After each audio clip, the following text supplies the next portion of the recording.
Seja muito bem-vindo a mais um episódio do podcast A Palavra do Evangelho. E no episódio de hoje, a gente vai falar sobre a vida de uma mulher que foi importantíssima na história da Assembleia de Deus no Brasil.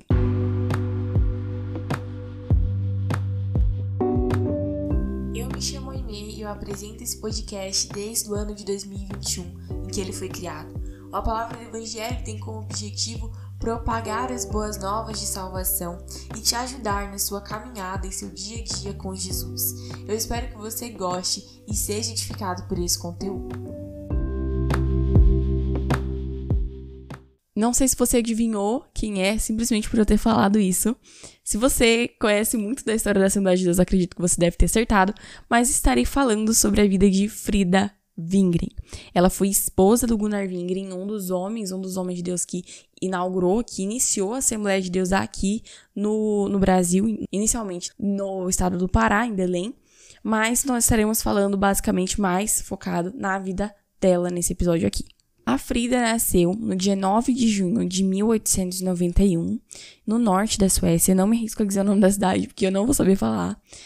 Seus pais eram Jonas Sternberg e Christina Margareta Sandlin. Eles eram membros da Igreja Luterana Sueca, então foi nessa igreja que a Frida cresceu e iniciou o seu ministério. Desde sua infância, ela sempre sentia Deus a chamando para a obra. Ela sabia, tinha no seu coração, de que Deus iria chamar ela para a obra missionária, ou de que o seu chamado era na obra missionária.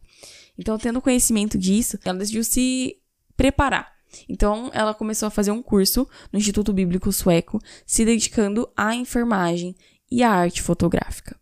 E depois de ter desenvolvido a sua caminhada cristã, estar caminhando com Jesus, no ano de 1917, ela decidiu se batizar nas águas. Então, foi uma decisão importantíssima.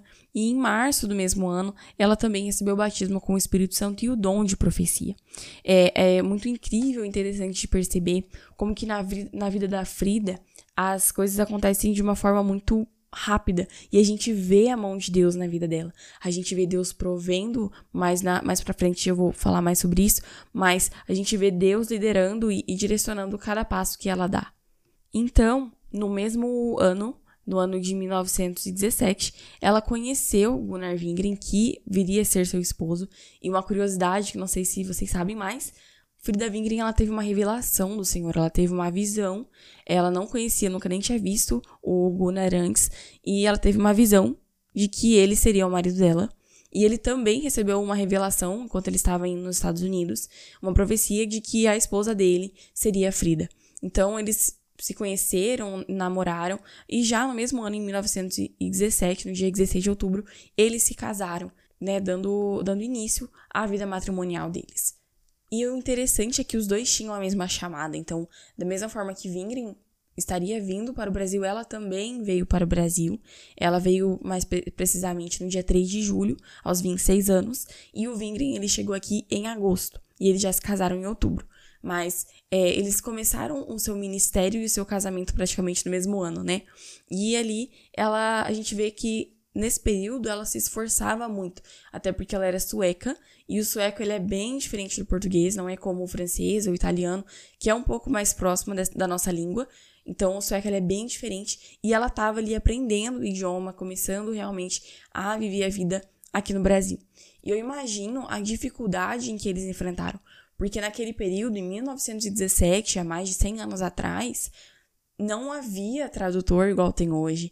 Não tinha a facilidade que a gente tem hoje de aprender uma língua. Hoje você consegue aprender o inglês aqui no conforto da sua casa e desenvolver ele de uma certa forma. Agora, naquela época, não havia todo esse conforto e a disponibilidade tecnológica que a gente desfruta hoje em dia. E assim, como eu disse anteriormente, na vida deles, de modo geral, você vê a dependência do coração deles, do Espírito Santo, da direção de Deus, e Deus direcionando eles para onde eles deveriam ir.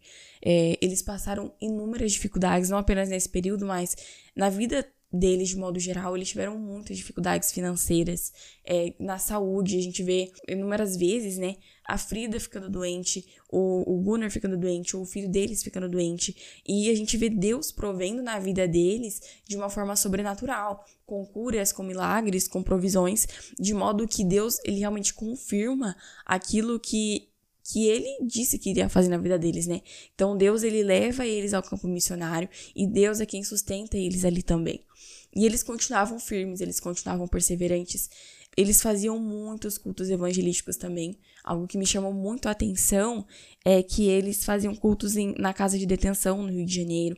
Eles faziam cultos também ao ar livre e Deus sempre respondia às orações deles. A Frida foi usada muito por Deus para chamar almas até o Senhor. Almas foram salvas através do ministério dela, assim como do seu marido. E a gente vê Deus presente na vida e no cotidiano mesmo desse casal. A Frida era uma mulher muito talentosa.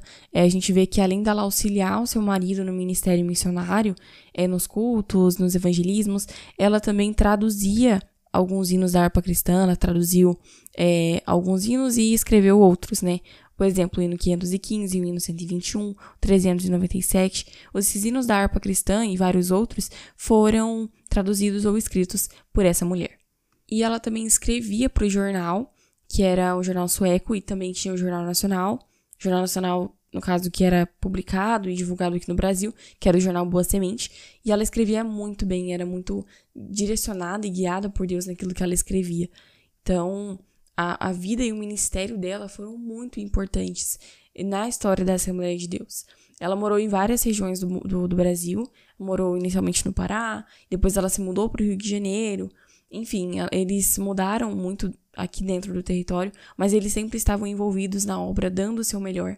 Inúmeras vezes a gente encontra que mesmo ela doente, que mesmo ela passando por dificuldades, ela era fiel ao Senhor. Ela era fiel àquele que a chamou para aquela obra, para aquele ministério. O casal Wingren teve 6 filhos, então a gente encontra vários episódios em que a Frida, ela cuida dos seus filhos e depois ela cuida do ministério. Então a Frida é uma grande inspiração, porque ela era realmente empoderada, e não é esse empoderamento que o feminismo prega hoje em dia, que é um empoderamento do mundo, um empoderamento mundano, que na verdade de empoderamento não tem nada, mas é o empoderamento do Espírito Santo. Ela era cheia do Espírito Santo, ela cuidava da sua casa, ela cuidava do seu marido, também cuidava do seu ministério e da obra que Deus lhe tinha confiado. Então, a gente encontra que a Frida é uma mulher de grande inspiração, uma mulher muito forte no Senhor, e que a gente venha usar a vida dela como exemplo para as nossas vidas atualmente. E antes de eu finalizar o episódio, eu gostaria de ler um trecho de um texto que a Frida escreveu para o Mensageiro de Paz, que era um outro jornal que ela também era redatora. E ela escreveu assim: "Só de joelhos poderemos vencer. Lembremo-nos disso, só de joelhos em oração constante. Servos e servas do Senhor, se não queremos falhar na grande tarefa que a nós foi entregue, temos de orar mais do que nunca. Pela oração seremos revestidos de força e ficamos cheios do Espírito Santo." Então esse é um pequeno trecho do que ela escreveu, né, de uma das inúmeras coisas que ela já escreveu, mas eu espero que você tenha desejado, né, conhecer mais a história dessa mulher. A Frida faleceu em 1940, ela também adoeceu após a morte do seu marido, o Wingren faleceu antes dela, e depois que ele faleceu, ela também adoeceu e foi internada pelos filhos dela em um hospital sanatório. Há muitos boatos de que ela ficou louca, isso não é verdade, e isso também fez com que ela adoecesse muito mais, porque ela não estava louca, ela estava sofrendo, ela estava acredito que ela teve câncer, então assim, ela estava muito doente, e, é claro, esses boatos só pioraram a saúde dela. Então, no ano de 1940, ela faleceu. E, assim, ela deixou um legado enorme para a vida dos filhos dela e para as nossas vidas, né? Para a vida da história da igreja da Assembleia de Deus. Então, que a gente venha usar a vida dela como inspiração, que nós venhamos desejar ser como ela, ser direcionada pelo Espírito Santo como ela foi, e ser fiel a Deus, porque essa mulher é um exemplo para as nossas vidas, né?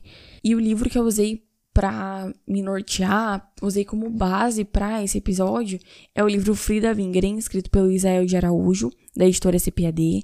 Eu já falei sobre esse livro aqui, ele é um livro muito bom. A história, os fatos dele são bem detalhados e eu recomendo caso você deseja conhecer mais sobre a história dessa mulher.